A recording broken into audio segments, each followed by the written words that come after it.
Hey co-stars, and welcome to another Generation Films episode, and today we are looking at the 10 most lethal ships in Star Trek. So the rule for this is that it must be a ship, okay? No unmanned probes, alright? There must be actual living beings inside this thing controlling it, alright? Now you might think of the whale probe from Star Trek 4. I don't think they had a load of whales inside that manning the bridge.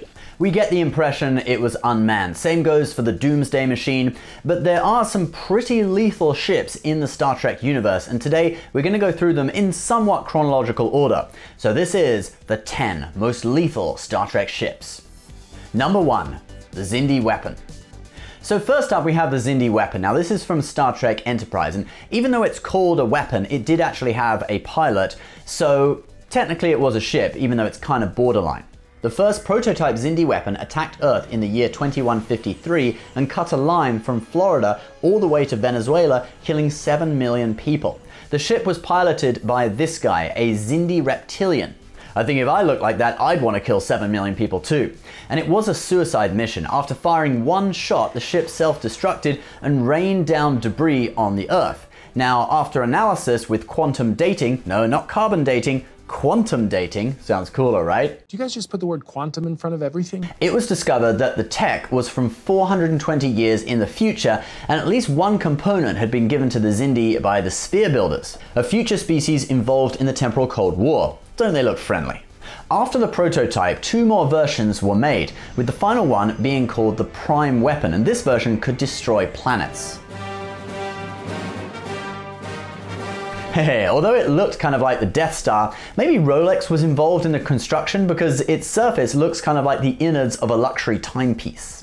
The ship was mainly hollow with a control room right in the very center, and although it could destroy planets, the Enterprise crew stopped it before it could destroy Earth, although in an alternate reality it did succeed. Here's what that looked like.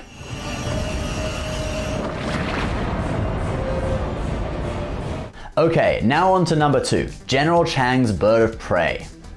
So General Chang, which to be honest sounds like the name of a bad Chinese takeout restaurant rather than the name of a Klingon warrior, but anyway, General Chang had a prototype bird of prey that could fire weapons while cloaked. The ship was apparently developed by Chang's house secretly, so the Klingon Defense Force did not have access to its technology.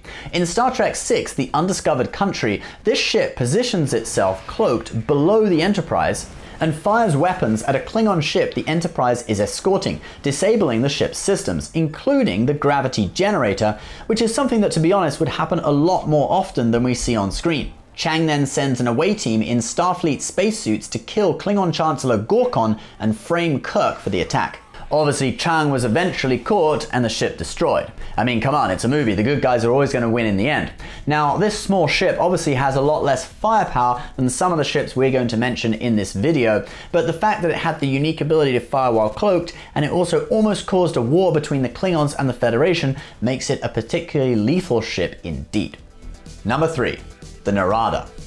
The Narada is that terrifying spiky ship from Star Trek 2009, and it's actually from the 24th century, but it travels back in time to the Kelvin timeline version of the 23rd century. Originally, the ship looked like this. It was not a warship, but a humble Romulan mining ship. That image was from the comic book Star Trek Countdown, which you have to read if you want to know the full backstory of the Star Trek 2009 movie and the Narada. You see, after the destruction of Romulus, the Narada rescues the Romulan Praetor, who gives them access codes to a secret military facility. I'm not sure why, but the Romulan military then give Captain Nero of the Narada their most advanced military technology. Retrofitted Borg tech fused with Romulan designs. It adapts to threats and anticipates new ones. It also grows with the ship. It caused the Narada to become 900 meters long, which is like 10 times longer than the tallest building in the world is high. So the Narada went from this to this. In the comic, the Narada gets pulled into a singularity which takes it back in time more than 100 years. That is why Captain Nero gets so upset when he hears the date in the movie. 223304.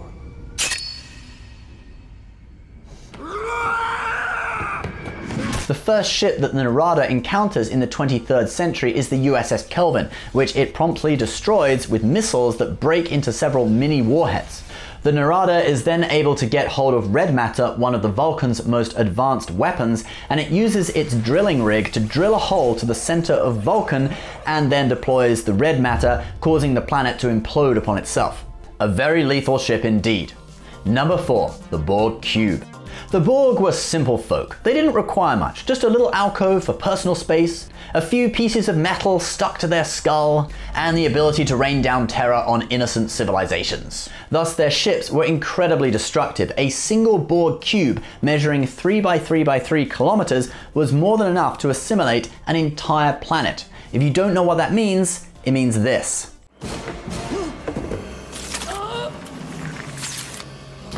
They inject nanoprobes into a person's bloodstream, and that person gradually transforms into a Borg themselves and joins the collective. They then get sent back to assimilate all their friends.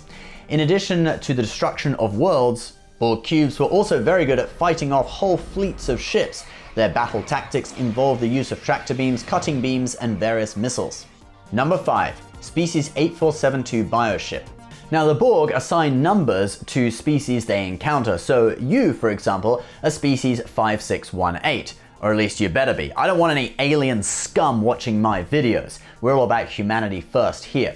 Now, species 8472 came from an area of space that was kind of unusual. You know those kids' TV shows where contestants get covered in slime? Well, that's kind of like where species 8472 lived, an area in another dimension known as fluidic space. It was basically green slime. The entire region is filled with some kind of organic fluid. Species 8472 were the only alien race who could really kick the Borg's butt without much effort. Not only in physical combat, but also in ship-to-ship combat. Species 8472 traveled around in bioships. Basically a spaceship made out of living cells. I think the interior would have smelled really bad, basically like sitting inside someone's stomach. And the ship, because it was living cells, could regenerate if damaged, thus it was very resistant to Borg weapons. Basically, the Borg got slaughtered by these guys. One bioship could destroy a Borg cube. And 8 ships together could destroy a planet. So yeah, pretty lethal. Number 6, the Krenim Temporal Weapon Ship. This ship was the main enemy in the Star Trek Voyager episode Year of Hell. You know, that episode where we see Voyager get completely trashed and they spent half the production budget on rocks. And the reason the Krenim ship was so destructive was that it could do this. Basically, it could erase an entire civilization from history. It was commanded by this guy, who is an evil bastard, but he likes his wine. How's the wine? Excellent. This bottle is the only component left of the once powerful Malkoth race.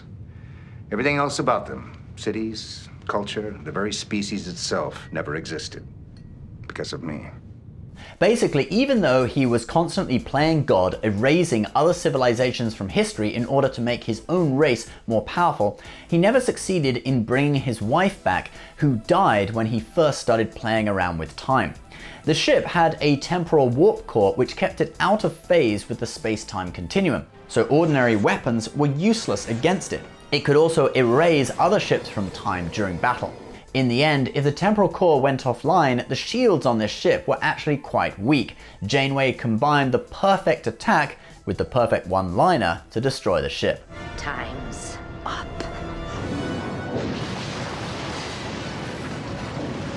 Number 7, the Scimitar.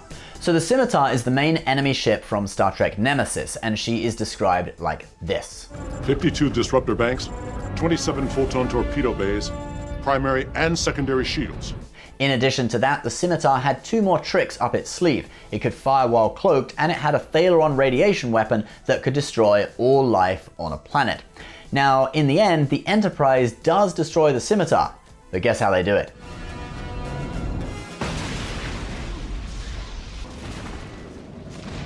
In Star Trek, it seems that if you can't beat an ultra-powerful ship, you just ram it. Perhaps today is a good day to die. Prepare for ramming speed! Except for you, Worf. You don't get to ram anything.